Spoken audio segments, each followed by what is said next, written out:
भाग 5।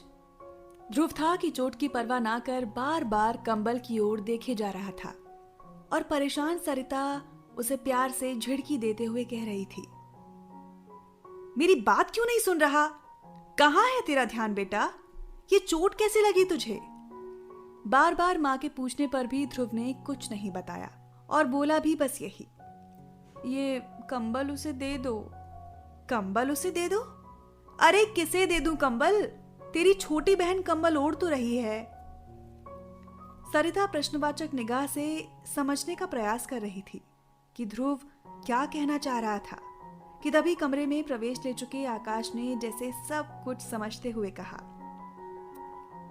ये सामने गोमती बहन की बेटी की बात कर रहा है। उस नन्ही जान की ही फिक्र कर रहा है कल से। सुनते ही सरिता अचंभित होकर अपनी गोदी में बैठे ध्रुव को देखने लगी, जो मात्र 3 वर्ष का था और किस खूबी से अपनी चोट के दर्द को अनदेखा कर रहा था, वो भी बस गोमती की नवजात कन्या के लिए कंबल ले जाने के लिए।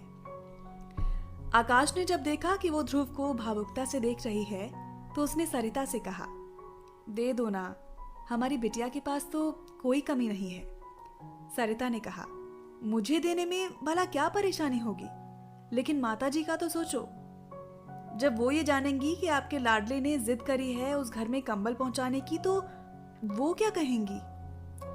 आकाश अच्छे से जानता था कि उसकी माँ आर्थिक असमानता के चलते रंगनाथ के परिवार को हेय दृष्टि से देखती थी और ऐसे में जब ध्रुव उनके यहाँ उनकी बेटी के लिए कुछ भी सामान भिजवाने की बात कहेगा तो वो सहन नहीं कर पाएंगी और क्रोधित अवश्य होंगी। लेकिन आकाश ने सरिता को समझाते हुए कहा, कुछ नहीं कहेंगी माँ, आखिर हम गोमती की स्थिति अच्छे से जानते हैं। अगर उसकी बेटी के लिए हम थोड़ा बहुत कुछ कर पाएं तो ये गलत नहीं होगा। आकाश को गोमती की स्थिति के बारे में भली भांति पता था कि किस प्रकार उस घर में उसे प्रताड़ित किया जाता है और छोटी छोटी सुविधाओं से उसे वंचित रखा जाता है। ऐसे में छोटी सी कन्या के लिए उसके मन में भी ध्रुव की तरह सहज करुणा का भाव उत्पन्न हो गया था। लेकिन ये ध्रुव के मन में मात्र करुणा का भाव था या कुछ और, ये तो समय ही बताने वाला था। आकाश ने एक नौकर के माध्यम से एक सही सा कंबल और कुछ गोमती की बेटी को पहनने के लिए जरूरी ऊनी वस्त्र रंगनाथ के घर भिजवा दिए थे। ये देखकर ध्रुव के चेहरे पर सहज मुस्कान खिंच आई। उधर नौकर के द्वारा घर में कंबल और ऊनी वस्त्र लाते देखकर रंगनाथ के घर में सभी की आंखें फटी रह गई थी।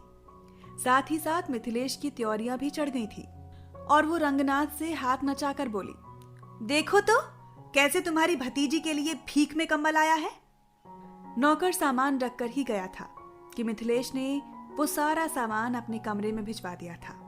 गोमती के लिए ये शानदार सामान देखकर उसके सीने पर सांप लौट रहे थे और वो नहीं चाहती थी कि गोमती और उसकी अभागी लड़की ये सारी सुविधा उठाए। चाची के डर से गोमती कुछ नहीं कह पाई। हालांकि वो अपनी लड़की के लिए भिजवाए गए सामान को देखकर भावुक हो गई थी और उसकी आंखों में आंसू आ गए थे। उसे सच में इन वस्त्रों की आवश्यकता थी, पर मिथिलेश का रूप देख वो कुछ न कह सकी। मिथिलेश की अपनी बहू अभी 3 माह की गर्भवती थी, इसीलिए वो चाहती थी कि ये सारा का सारा सामान उसकी जजगी के बाद काम में आए। इसीलिए उसने रंगनाथ को आंखें दिखाकर सारा सामान अपने कब्जे में रख लिया। उधर ध्रुव के पैर पर पट्टी बांधी गई थी और वो खा पी कर सो गया था। उस नन्हे से बच्चे के मन में एक व्याकुलता उत्पन्न हो गई थी। शाम को ध्रुव जब खेलने के लिए उठा तो उसके बाल मन में एक बार फिर कौतूहल उत्पन्न हुआ कि वो गोमती के घर के पिछवाड़े से जाकर देखे कि वो नन्ही लड़की अब क्या कर रही है।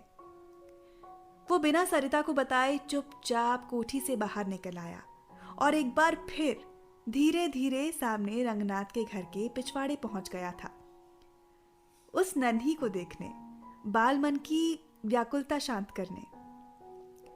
जब ध्रुव ने जाकर देखा तो वो अभी भी वही पुराना फटा हुआ कंबल ओढ़कर लेटी हुई थी।